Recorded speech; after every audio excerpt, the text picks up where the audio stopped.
నమస్తే. స్టేషన్ గన్పూర్ నియోజకవర్గం కొత్తపల్లి గ్రామంలో ఉన్న సో దయచేసి ఈ వీడియో కడియం సిఆర్ గారికి కడియం కావ్య గారికి అయ్యా కూతురు ఇద్దరికి షేర్ చేసే ప్రయత్నం చేయండి.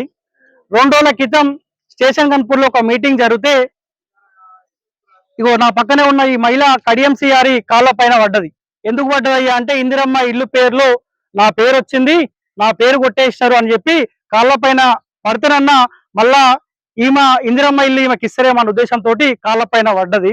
అయినా ఎవడు పట్టించుకోలేదు. అందుకని నేను కొత్తపల్లి గ్రామానికి వచ్చిన. సో ఒక ఎల్లమ్మ అనే మహిళనే కాదు 5 మంది పేర్లు కొట్టేశారంట.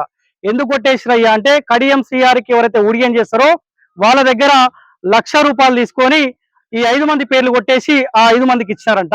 దయచేసి రేవంత్ రెడ్డి గారికి రిక్వెస్ట్ చేస్తా ఉన్నా, ఈ 5 కుటుంబాలు నీ కాంగ్రెస్ పార్టీ కోసము గెలుపు కోసము కీలకంగా పనిచేసిన కార్యకర్తలే.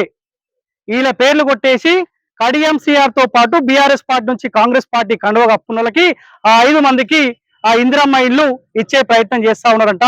అది ఫైనలైజ్ అయ్యిందా కాలేదా ఆ విషయం పక్క పెడితే వీళ్ళ పేర్లు కొట్టేసిరు, వాళ్ళ దగ్గర ₹1,00,000 తీసుకొని వాళ్ళకి ఇచ్చిరు.